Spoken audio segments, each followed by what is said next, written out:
بسم الله نبدأ. تعالى كده ايه، نخش في الموضوع على طول ولا لا؟ تعالى اقول لك احنا هنعمل الاول. بص يا باشا، انا النهارده ان شاء الله هنتكلم عن تيبس اند تريكس في السي في، ازاي تعمل سي في كويس. وهنعمل يعني هنطبق الحاجات دي على سي فيز موجوده اصلا. أنا معايا 4 سي في، هو المفروض كانوا 5 بس شلت واحد للامانه يعني. فان شاء الله هنبدا ان احنا نريفيو السي فيز دي، وهعرفك ازاي نظبط السي فيز دي بالاي اي. بس مش هروح الاي اي خد يا باشا السي في اظبطه لي، لا احنا هندي انستراكشنز معينه للاي اي على حسب النولج بتاعي، على حسب خبرتي، على حسب معرفتي هي نفس المصطلح بتاع النولج، مش مهم. تمام، فهندي الانستراكشنز للاي اي، للشات جي بي تي انا فاتحه. تمام، وهنبدا ان احنا نابديت السي في مع بعض ان شاء الله. تمام، فاتمنى تستفيد حاجه من اللي انا هقوله. بالمناسبه انا لسه قافل فيديو، كنت بسجل فيديو من شويه، ان شاء الله الاثنين هبنزلهم على فترات مختلفه. تمام، فهتلاقيني مسقط منك شويه يعني كنت لسه قايل في الفيديو اللي فات ان انا بسجل اصلا وانا نعسان عشان مش عارف انام. فقلت يا عم تعالى ايه نسجل كام فيديو كده للرجاله، عشان ايه انزل فيديوز الفتره الجايه اكتر يعني. تمام تعالى كده نبدا ريفيو. انا مش هقول لك دلوقتي تعالى ازاي نعمل سي في ات اس فريندلي والجو ده و10 خطوات وعشان تعمل سي في تخلي اتش ارز يتخانقوا عليك. لا، تعالى يا عم نتكلم بشكل عملي. ازاي تعمل سي في، هنريفيو ازاي تعمل سي في محترم بشكل بسيط يعني. الدنيا سهله وبسيطه ومش هدخلك في تعقيدات، ولا الدنيا سهله. تعالى بس نقفل الفيديو زي ما احنا بنعمل في كل الفيديوهات. هقفل انا الفيديو ونبدا ان احنا ايه نتكلم عن السي فيز. بسم الله. ماشي، هحاول ما اطولش لان الفيديو اللي فات كان 36 دقيقه. بجد الموضوع متعب الصراحه يعني. ماشي، بسم الله الرحمن الرحيم. تعالى كده الحاجات دي انا اول مره اقراها زيكم، بس تعالى كده ايه ناخد نظره سريعه. ماشي، هو كاتب هنا في البروفيشنال سمري اكسبيرينس، ماشي، وعنده خبره 4 سنين. طب ماشي 4 سنين، يبقى انت تشيل كلمه اكسبيرينس تكتب سينيور يا ريس او ميد ليفل بقى. شوف انت البوزيشن اللي انت فيه دلوقتي ايه. بس اعتقد 4 سنين هتبقى سينيور، تكتب سينيور فلاتر ديفلوبر. ماشي، هو مبدئيا البروفيشنال سمري ايه الاكسبكتد فيها؟ انت عندك اكسبيرينس ده من وجهه نظري يعني، كل اللي انا هقوله لك النهارده يا باشا من وجهه نظر احمد الشخصيه. الاكسبكتد المفروض ان يتشاف في البروفيشنال سمري. انت البوزيشن بتاعك ايه؟ سينيور، ميد، فريش، بطيخه، يعني اكتب انت البوزيشن ايه بالظبط. تمام، وشغال ايه يعني. هتكتب مش عارف سينيور، وتكتب فلاتر ديفلوبر يعني البوزيشن، وعدد سنين الاكسبيرينس بتاعتك. حلو. توب 3 تو 5 سكيلز، يعني مش تقعد ترص لي سكيلز هنا في البروفيشنال سمري. طب هيبقى فرق ايه بينه وبين سيكشن سكيلز اللي تحت؟ طب ما هي رسما يعني ما انت عامل سيكشن سكيلز تحت، يعني دي اكتر حاجه انا بستغربها في السيريز اللي بتجيلي لما باجي اعمل ريفيو لحد، اللي هو بلاقيه راصص كميه سكيلز في البروفيشنال سمري او في البروفايل سمري، ونفس السكيلز موجوده في سيكشن سكيلز تحت. طب انت حاطط لي 10 هنا وحاطط لي 15 تحت يعني، ومنهم 10 انت حاططهم فوق. طب ايه يعني، انت بتعيد في الميعاد يعني ولا ايه؟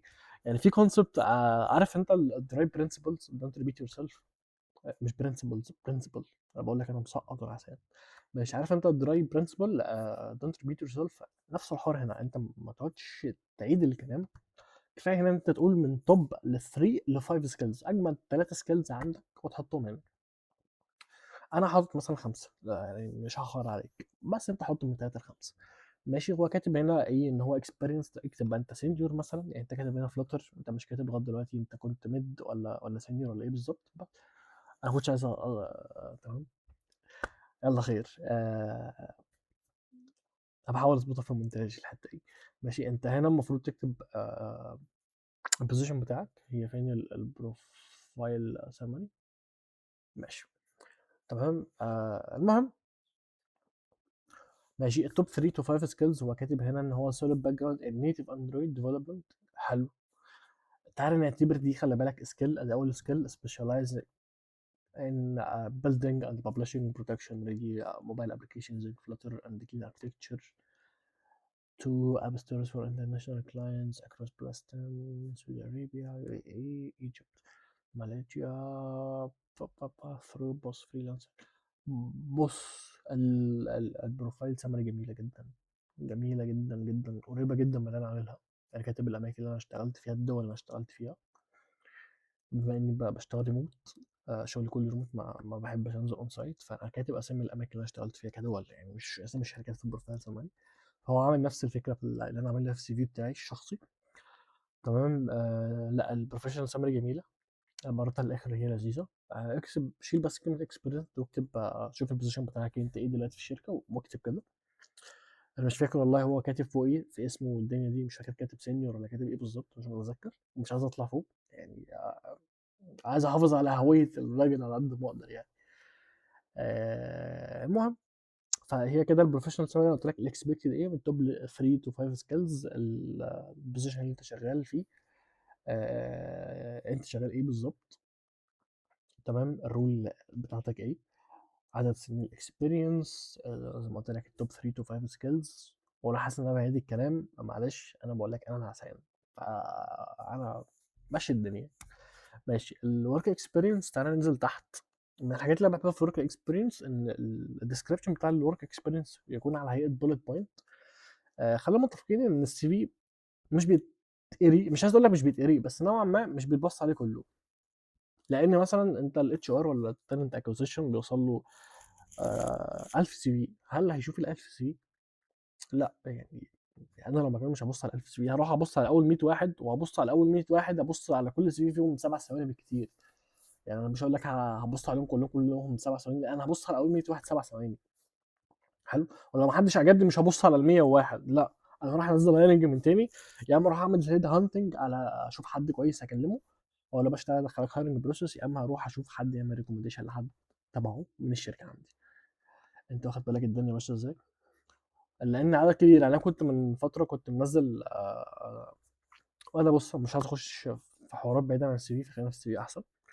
تمام. فخلي بالك السي في انت محتاج ان انت تشد اللي بيبص عليه في كام ثانيه خفاف كده، 5 7 10 ثواني، فانت المفروض تشده. فانت لو رحت وعملت له باراجراف طويله عريضه في الديسكربشن مش هيقراها، مش مريحه للعين والله. يعني انت بص، مش يعني اقرب مثال للحوار ده لما انت بتيجي تتخانق مع صاحبك يا عم، مش هقول حاجه تانية، مع صاحبك يا عم. انت تكتب له باراجراف 10 اسطر، طب هيقراها؟ والله هيكسل. يعني هيكسل. انت عمرين بتتخانقوا ورصص له قصيده، ولا كاتب له المؤلف محمد مش عارف ايه، وكاتب له بتاع قد كده انت مش بتتخانق معاه، انت بتالف كتاب، مش هيقراها. يعني مش هيقراها، ممكن يرن عليك يقول لك تعالى نتخانق في المكان، ايه يا عم اللي انت كاتبه؟ فهو نفس الحوار هنا يعني. ما تكتبلوش باراجراف في الديسكربشن، هي يا عم سطر، 3 بولت بوينت، وكل بوينت هتبقى سطر وخلاص، هي كده اتعشت زي الفل قوي. اما أنا مش هشرح له قصه حياتي، فاهم؟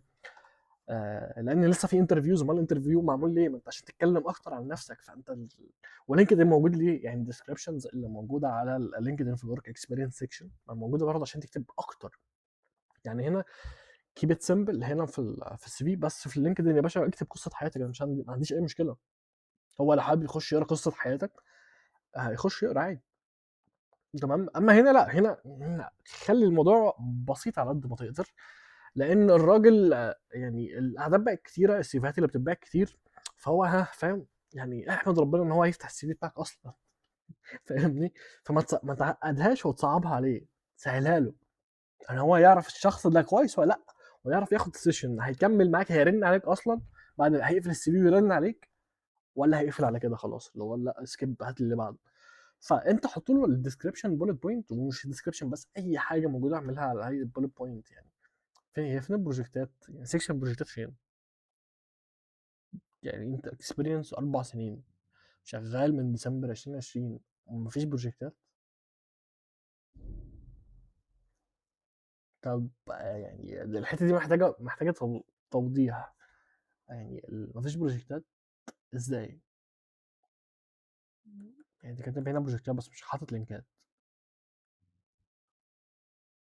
يعني دي اتمنى تراجع نفسك في الحته دي. يعني مش فاهم مش حاطط بروجكتات ليه.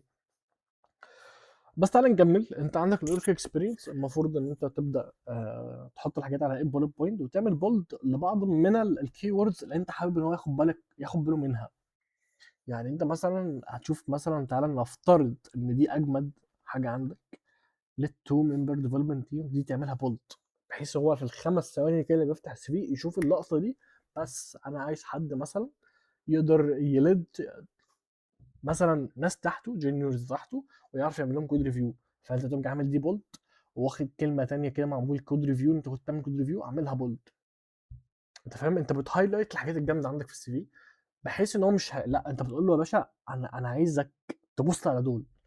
يعني انا عامل في السي في عندي كده، وما ما تستغلش بقى الحوار وتروح تعمل لي سي في كله بولد. انت كده بتشتته بتتوهه، وهو هيشوف ايه ولا ايه ولا ايه، لان انا كنت عملت الحركه دي قبل كده.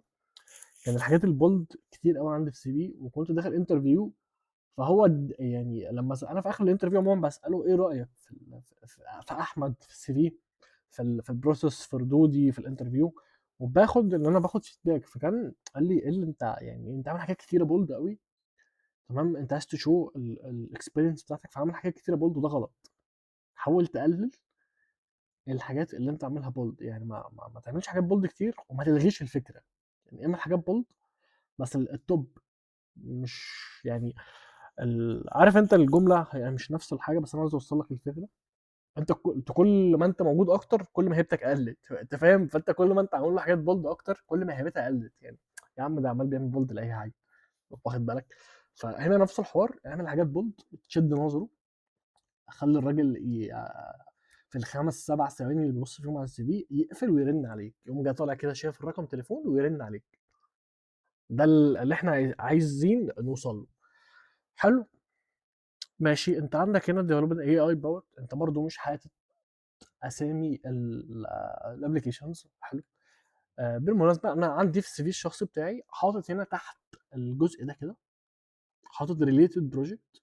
حلو، وكاتب البروجكتات مش شارحها، لا ريليتد بروجكت، تمام، ونقطتين واسامي البروجكتين، وتحت في سيكشن البروجكتات بقى شرح البروجكتات بتاعتي، بحيث ان هو يكون شايف عارف ان الشركه دي عملت بروجكتين كذا، فهو نازل يبص عليهم تحت عارف ان دول هنا، او التلاته دول هنا، واخد بالك؟ فدي حاجه انا احب ان انت تعملها، هتبقى لذيذه برضو. فالتيك ستاك اللي انت عامله جميل، بس كده كده الحاجات دي هتبقى واضحه في البروجكت تحت اللي انت مش حاطه. مش فاهم انت مش حاطه ليه. تمام. نفس الحوار الكلام هنا، يعني البيرنتس اب، تيتشرز اب، الحاجات دي كلها تعملها ديسكريبشن، سوري هتعملها في البروجكت سيكشن، وهتبدا انت تحطهم هناك وتحط لهم اللينكات بتاع البروجكتات على الستورز. حلو، سواء على جوجل بلاي او ابل. تمام. ولو ما طلعوش ببلش لسبب ما، انت ممكن تحط له فيديو بالابلكيشن، او ممكن تحط له لينك لديمو للابلكيشن. بس انا شايف ان الاحسن فيديو. ليه بقى؟ لان نفرض الاي بي كي انت مربط مع اي بي ايز، ولسبب ما خلاص الابلكيشن مش هتعمل له ببلش، والاي بي ايز وقفت، وهو جه يجرب الديمو اللي انت حاطه ولقاه مش شغال، هتروح تقول له ايه؟ انت واخد بالك؟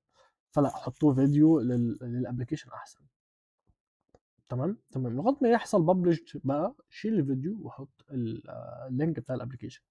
بس ان انت تحط اي بي كي ولا مش عارف ايه، لا مش شايف ان دي احسن حاجه، بس الاختيارين قدامك. ماشي، ببلشت انا، ماشي. فين بقى الحاجات دي؟ 100,000 فين؟ ايه هي؟ فين البروجكتات؟ تمام تمام. انت عندك الاديوكيشن جميل، حلو حلو حلو قوي، جميل. هاي دبلومه، حلو حلو، جميل. انت عندك سيكشن سكيلز زي الفل.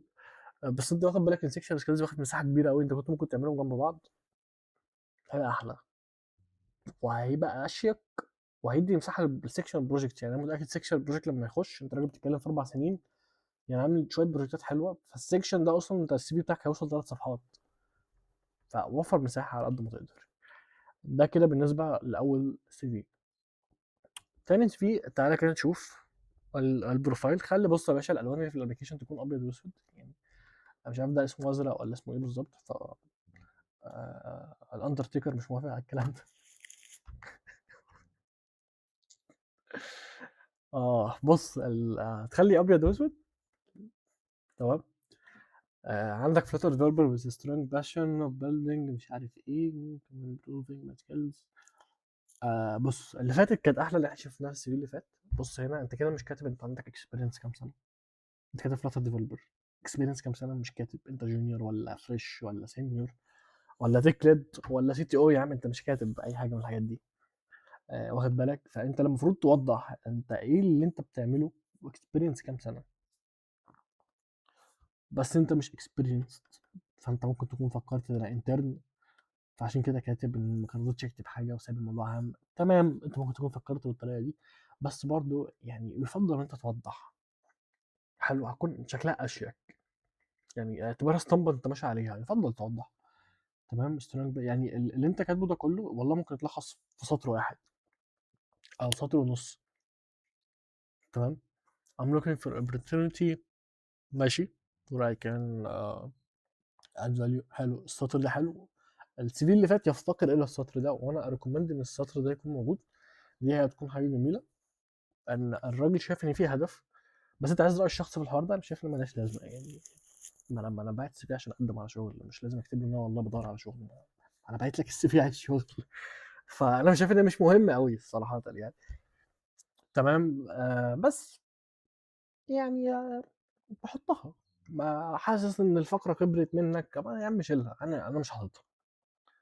تمام. ماشي، انت عندك الاكسبيرينس هنا. طبعا النقاط اللي هنا زيها زي اللي فاتت، انت زي ما قلت لك تاخد الريفيو من اللي فات وتطبقه هنا. انت ناقص عندك على الاكسبيرينس، ناقص عندك انت مش كاتب انت شغال ايه بالظبط، الجونيور ولا سينيور ولا ايه دنيتك. لا، الحاجات دي انت محتاج ان انت توضحها. تمام. انا عارف ان انت جونيور والله، وعارف او ممكن تكون فريش كمان، فالحاجه دي انت المفروض تكتبها هنا. خلي الدنيا واضحه، سهل الدنيا على اللي بيشوف السي في بتاعك. ماشي، الاكسبيرينس فلوتر انترن اد زاك سيستمز. ماشي ديفلوبد. بص دي الحته اللي كنت بتكلم عنها، مش هتتقرد يا معلم. يعني دي تكتبها على هيئه بولت بوينت، هتكون اشيك واسهل. ليه بقى؟ انت مثلا لو كاتب له البتاع ده على هيئه 3 بوينتات، فهو هيقرا بوينت منهم، خلص الحوار على كده. انت فاهم؟ هيقرا بوينت منهم، بقى 3 تانيين عامل انت فيهم شويه حاجات بولد، قرا 3 كلمات من كل جمله، الحوار خلص. هو جمع انت كاتب ايه هنا. انت واخد بالك الدنيا ماشيه ازاي؟ فانت تكتب له 4 بوينتات تحت بعض. تمام، هيقرا اول بوينت يا عم، ال3 بوينتات التانيين مش هيقرا منهم حاجه. بس هياخد باله ان السطر التاني فيه كلمه بولد قراها، السطر التالت فيه كلمه بولد قراها، السطر الرابع فيه كلمه بولد قراها. بس هو جمع انت بتعمل ايه هنا، وعن طريق سطر 4 كلمات بس، بنظره كده هو مش هيقرا الكلام ده كله. وبالذات ان انت عاملها له باراجراف، هو مش هيبص عليها اصلا. الكلمات هي مش مريحه، فهو مش هيبص عليها اصلا. ماشي، انا بكلمك دلوقتي يا باشا من واقع الاكسبيرينس بتاعتي. حلو، انت عندك الاديوكيشن. ماشي، انت لسه في الكليه، كيان اكاديمي فلاتر دبلومه. مم.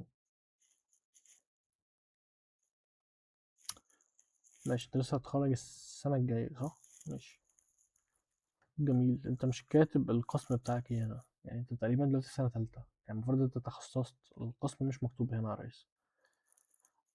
تمام. انت عندك البروجكتات، فارما، انفنتوري، انترنشيب بروجكت. طب ما هي كانترن بقى مع زاك سيستمز، فين اللينك بتاعها يعني؟ وكمان انت عاملها على هيئه باراجراف برضو. يعني انا مش هقرا الكلام ده. لا بص، هو مش باراجراف، انت مش هنا مش عاملها باراجراف، انت عامل نقاط، بس انت مش حاطط البوينتات، فاهم؟ فلا، وضح الحوار ده. بس انت هنا عاملها باراجراف، يعني انا مش عارف انت ماشي بانهي بيز، عاملها باراجراف ولا عاملها بوينتات. يعني انت هنا مثلا عاملها بوينتات، وهنا عاملها باراجراف. لا، هنا عاملها بوينتات، بس هنا عاملها باراجراف.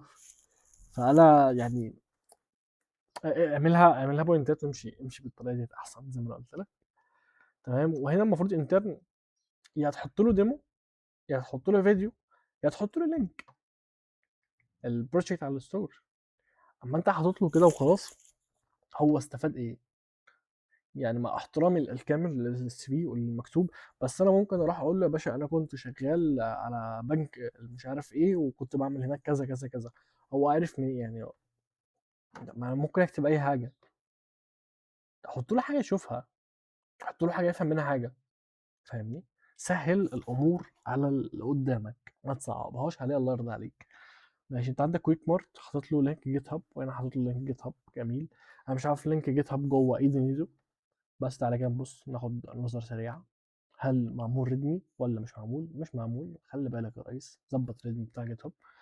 حط صور وحط الفيتشرز اللي موجوده وايه الباكجات اللي انت استخدمتها، ايه الاركتكتشر والديسيشنز، الاركتكتشرال ديسيشنز.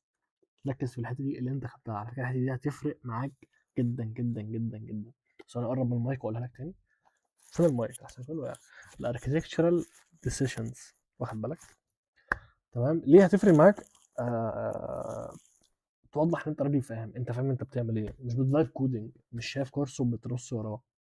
انت فاهم اركتكتشر ديسيشنز. انا باخد امتى الاركتكتشر، باخد امتى الديسيشن ده انت ما تاخدوش، والاركتكتشر بتاعي شغال بالطريقه دي لسبب ما انا عارفه، بطبق مش عارف ده هنا لسبب ما انا عارفه، بسبب كذا. الحاجات دي تبدا انت توضحها. تمام. دي هتفرق معاك في ان انت تميز نفسك في السوق. انت مش بتطبق الكيوبيت عشان انت بتطبق ستيت مانجمنت، لا انا بطبق الكيوبيت عشان واحد اتنين تلاته. يعني اسهل سؤال هاجي اقول لك مثلا، الستيت مانجمنت ده بيحل مشكله ايه وبيحلها ازاي؟ انت لازم تبقى فاهم. طب والكيوبيت جه، طب انا ليه ما استخدمش سيد ستيت؟ ليه اروح للكيوبيت؟ واخد بالك؟ فانت تبقى فاهم الدنيا جوه عامله ازاي، ليه ده وليه ده. تقول لي يا عم ده انا لسه جونيور ولا انا لسه فريش، ده المفروض مش عارف مين اللي فوق هو اللي ياخد القرارات ويعمل. يا باشا ميز نفسك يا باشا. تمام. ميز نفسك عشان السوق بقى نوعا ما مليان. فميز نفسك كده على وش القفص عشان تبقى انت الجامد التوب اللي مفيش منك اتنين، قال هم هياخدوك. الاتش ارز هيتخانقوا على الشركات، يا عم هتخانق عليك. تمام. فنفس الحوار هنا، انت عندك التكنيكال سكيلز. والله انت لو كنت حاططهم جنب بعض هيكون ابسط يعني. لان بص، انت عندك سطر اتنين تلاته اربعه خمسه سته سبعه، حطهم جنب بعض مش هاخد سطرين. وفر سبيس. تمام. اللي بعد كده ماشي. احنا كده بقالنا قد ايه؟ بسم الله. بقالنا 22 دقيقة. جميل. حلو. ماشي. انت عندك البروفيشنال سامري جونيور، راجل محترم كاتب جونيور. تمام. كمبيوتر انجينير جراديويت. حلو. كنت عايز اقول لك على حاجة. الرجالة اللي مخلصة جيشها توضح ان هي مخلصة الجيش. تكتب كده يا باشا انا مخلص الجيش بتاعي. حلو. حلو. انا قلت لك ان احنا هنطبق بالتشات جي بي تي، هنعدل فيه كام حاجة. يعني انت تخش هنا مثلا، ولا اقول لك بس عشان مدة الفيديو، انت هتخش الشات جي بي تي تقول له يا باشا انا محتاج البروفيشنال سامري بتاعتي تكون كالاتي. هقول لك زي ما احنا، احط بقى السكيلز دي او حط الستاندرد ده او اللي انت تمشي عليه، سوري، الستاندرد اللي انت تمشي عليه. تقول له انا عايز البروفيشنال سامري بتاعي. عيد تاني. اعرض فيه عدد السنين الاكسبيرينس بتاعتي، اعرض فيه انا التايتل بتاعي ايه، جونيور سينيور فريش تكلد سوبرمان. هتوضح التايتل بتاعي ايه، توب 3 تو 5 سكيلز، تخليه هو يختار لك الثلاثه الخمسه من الحاجات التوب اللي عندك لو انت مش عارف تحدد. تمام. وهتكتب له بقى الجمله الاخيره ان انا ابقى ايجر ان انا كونتريبيوت مش عارف في اي حاجه، ولا انا اشتغل في اي شركه، فاهم؟ حابب تشيلها شيلها. تمام. طبعا فوق في السكشن اللي فوق اللي بيبقى فيه الاسم والكلام ده، بحط ان انت مخلص جيشك، اللي انت مخلص. هتبقى حاجه حلوه يعني. وحط اللوكيشن بتاعك، يعني انت شوف انت فين وحط اللوكيشن بتاعك. اوعى تشيله وتقول اصلا من اسيوط والشركه في القاهره فانا كده هترفض مش عارف ايه. طب هو يا باشا افترضت منين ان هو هيرفضك؟ ما انت مش حاطط له اللوكيشن، ممكن اصلا يكرف لك. مش هيرن عليك والله يسالك انت منين. واخد بالك؟ تمام. تعالى ننزل. انت عندك هنا الاكسبيرينس ناشونال تليك. ماشي. ان تي اي. هو ده تدريب يعني، انت عايز وجهه نظر شخصيه، ده تدريب مش اكسبيرينس، مش بروفيشنال اكسبيرينس، ده تدريب. وانت كنت فلاتر انستراكتور هناك. لا ثواني. يعني هو كده مش تدريب، انت فلاتر انستراكتور. 90 اورز. ماشي. موثوق اب. ماشي. بص اقول لك على حاجه جامده. انت كاتب هنا delivered 90 اورز. حلو. هقول لك على لقطه جامده. اكتب عدد الستودنتس اللي كانت موجوده. يعني بص، من الحاجات الجميله اللي انا بحب اعملها في السي في بتاعي ان انا بشوف ماتريكس او حاجات انا حققتها. يعني بقول ان انا خليت الستارت اب بتاع الابلكيشن بدل ما هو كان بيبدا يا عم تعالى نفترض في 10 دقائق. يا عم في حد في ابلكيشن بيفتح في 10 يا عم بقول لك افترض بيبدا في 10 دقائق، يا عم انا خليته بيفتح في دقيقه. حاجه جامده ولا مش حاجه جامده؟ اكتب كده. يعني انت تروح تقول له انت زي ما انت كاتب انت شرحت 90 دقيقه مش عارف ل 30 طالب. تمام.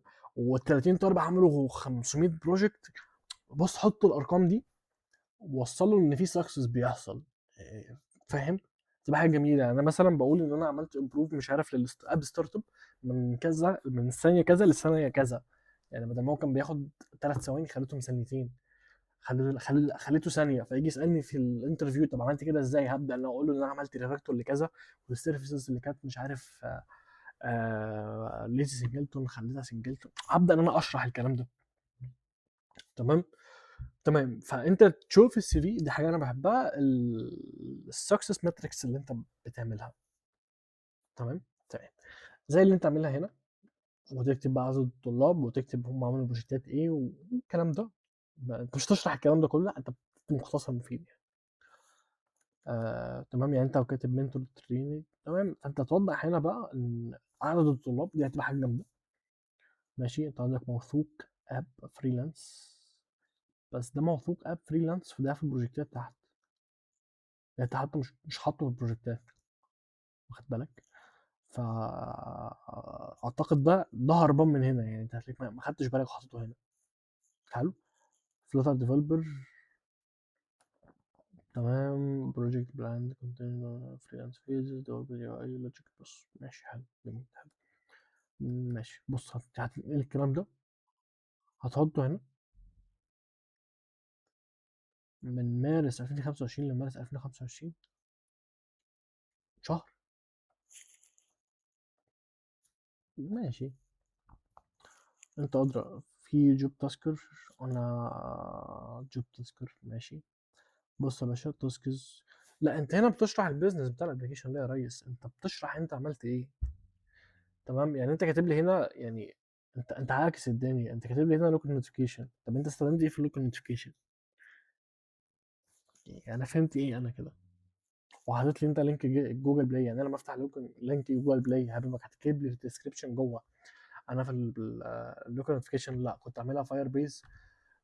لا، انا كنت مش عارف اعملها وان سيجنال. انا هعرف منين انت كنت؟ طب انا افرض يا عم عايز وان سيجنال، انت مش كاتب. طب انا لا عايز حد شغال بيعمل لوكال نوتيفيكيشنز بفاير بيز، ما توضح الكلام ده. يعني انت شارح لي البيزنس اللي انا ممكن افتح لينك جوجل بلاي اشوفه، ومش كاتب لي التكنيكال الامبلمنتيشن. يعني انا حرفيا كده ما استفدتش اي حاجه. يعني انت كاتب لي كلام انا ممكن افتح جوجل بلاي واروح اشوفه هناك، واخد بالك؟ فانت ما تعكسش الدنيا. يعني انت بص هنا اهو، كاتب التكنيكال امبلمنتيشن، هنا انت عاكس الدنيا. تمام. تمام. فانت هنا تبدا تقول ان انت عملت لوك نوتيفيكيشن بكذا، عملت ده بكذا، عملت ده بكذا، عملت ده بكذا، واخد بالك؟ بوكلي اب ده ورا توتوريال، انا ما انصحش انت تحط في السي في اي حاجه ورا التوتوريال. ف نسكيب الحته دي. انت عندك السكيلز، جميل، حلو التقسيمه، انا مقسم لنفس التقسيمه دي تقريبا. عندك education، حلو، طنطا الغربيه، لسه متخرج، سيرتيفيكيت، جميل جدا، زي الفل. ده بالنسبه للسي في ده. انا اخش على السي في اللي بعده. التكست سايز صغير قوي، حاول تكبره شويه مش هنيت في. بص انت هنا مش كاتب انت ايه بالظبط، التايتل بتاعك ايه. مش كاتب ان انت جونيور ولا سينيور ولا ايه بالظبط. مش كاتب عدد سنين الاكسبيرينس. حلو. بروفيشنال اكسبيرينس، انت عندك اي تي اي. ده هو تقريبا اي تي اي ده التدريب اللي هو ال 120 اور، ده اللي هو شهر تقريبا ده. فانا ده وجهة نظري الشخصية، هو مش بروفيشنال اكسبيرينس على قد ما هو تريننج. بروجكتات موفي اب، انفنتلي اب، نيوز اب، تقريبا الحاجات دي ورا توتوريالز. بص ما دام ما فيش غيرها فغير اسمها. يعني غير اسامي البروجكتات اللي ورا توتوريالز، ما تخليهاش كده، لان هي لو كده مش هيبص عليها. احتمال كبير جدا ما يبصش عليها. انا مش بحبطك بس بعرفك اللي فيها. فاحتمال كبير جدا ما يبصش على الحاجات دي، لان موفي اب ما ايش ضمني ان انت كاتبه بايدك، مش جايبه من ورا انستراكتور، ولا فتحت جيت هاب ورحت جايبه وحطه عندك، واخد بالك؟ هو مش هيدخلك انترفيو عشان يتاكد منك، هو هيسكيب السي في على طول. ماشي. انا يعني شايف المربع اللي انت عامله ده، يعني حاول تخلي الموضوع ابسط من كده، يعني تحطهم جنب بعض وخلاص. ماشي. انت عندك هنا، بص انت لو جايب تقدير كويس زي الرجاله ما عامله اكتبه. اللغات، انت حاطط الايميل بتاعك هنا. تعالى. ماشي، هو موجود فوق. ماشي native front حلو. ماشي جميل زي الفل حلو أوي. ده كده بالنسبة للسي فيز اللي احنا بصينا عليها. اديك بريف صغير، احنا اتكلمنا عن البروفيشنال سامري. لما تيجي تتكلم مع الاي اي هتقول له يا باشا انا عايز البروفيشنال زي ما انا قلت لك، انا زهقت من ان انا اعيدهم والله، خلاص انت المفروض حفظتهم. البروجكتات هتبقى على اي بولت بوينت، الحاجات البولد اللي انت عايز تشو الحاجات دي للريكروتر، ما تكترهاش. الاول الاتش ار هتحط شويه حاجات بولد كده عشان تشد نظره. ما تعمل بص انت ما تعملوش باراجرافز خالص، لا هتخليهم بولت بوينت. ما تعملش كتير يعني، هم 3 4 كفايه جدا. حاول لو انت عرفت اقل، يعني انا في شركه اشتغلت فيها سنه حاطط 2 بوينت. تمام، ف يعني خلي الدنيا ابسط. مش عايز يعني، في لفظ انا عايز اقوله بس اتمنى ما يتفهمش غلط، يعني ما تقعدش تهري كتير، فاهم؟ يعني خلي الدنيا بسيطه، وبحيث انت توصل معلومه خليها بسيطه جدا، واخد بالك؟ فخلي الموضوع بولت بوينت. اعمل هايلايت للحاجات الجامده اللي انت عايز توريها اللي بص على السي في. الاديوكيشن بتاعك لو انت مثلا لو انت جايب جريد عالي، انت جايب مثلا طالع من الاوائل، جايب 90% ولا حاجه، بتبدا انت كده تكتب لا انا مثلا مجموعي في الكليه كان وحش، الجي بي اي بتاعه كان وحش، فانا حاطط الجي بي اي سوري الدرجه بتاعتي في المشروع التخرج كنت جايب اكسلنت، فكاتب كده في السي في. تمام. سيكشن سكيلز ما تحطش سكيلز كتير، بس خلي بالك السيكشن سكيلز هيفيد في حته الاي تي اس، بس مش معنى كده ان انت تقعد ترص كل السكيلز اللي انت تعرفها واللي انت ما تعرفهاش عشان تعدي من الاي تي اس. تمام. ما تقعدش ترص الله يرضى عليك، لان هيبان ان انت بتسبام على اللي قدامك، انت بتحور عليه. يعني لما يفتح كده يلاقي ان صفحه كامله حاطط له فيها سكيلز انت بتسبام على الراجل، فلا ما تعملش كده. بس انا كنت عايز ان انا افتح تشات جي بي تي ونقعد نجرب، بس احنا من غير ما نفتح تشات جي بي تي احنا وصلنا 32 دقيقه. فانا وديتك بشكل مختصر، انت ممكن تقول ايه لتشات جي بي تي، تديه الحاجه اللي انت عايز، يعني تكتب له كده تقول له ان انا كذا كذا، يعني تروح تاخد البروفايل سمري اللي انت عاملها كوبي، وهتروح تديها لتشات جي بي تي. تمام. وهتروح تقول له اعملها، احمد قال لي اعمل البروفايل سمري بطريقه عايز يكون فيها 1 2 3 4. حلو. وتاكد عليه ان هو يكتبها بشكل بسيط. جميل جميل. بس يا باشا ده كده ملخص الحوار. الموضوع سهل وبسيط، انا ما فيش اي تعقيدات، يعني الكلام ده انت كنت سمعته مليون مره قبل كده. ما فيهوش اي تعقيدات.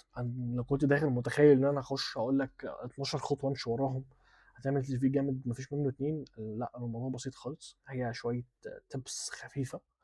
تمام. وعملنا ريفيو، يعني الفيديو ده لو كنت بصيت على سي في واحد ما كانش ياخد 10 دقايق. تمام. بس انا حبيت يعني نشوف اكتر من سي في، واكتر من شكل، واكتر من تمبلت، واكتر من خطأ. تمام. بحيث ان الدنيا تكون اوضح لاكتر من حد واكتر من طريقة. تمام. بس فده كده الفيديو بتاع النهارده. اتمنى يا باشا اكون استفدت حاجة. تمام. و بس حابب تشير شير عشان غيرك يستفيد طبعا. مش حابب ما ادعي لي، يعني انا مش حابب تشير ادعي لي، ما فيش اي مشاكل. يعني انا بالنسبه لي الدعاء احسن من شير، يعني ادعي لي وما تعملش شير يعني. حابب تعمل اتنين يا عم تبقى والله كتر خيرك. بس انا في الفيديو على كده، ومع السلامه.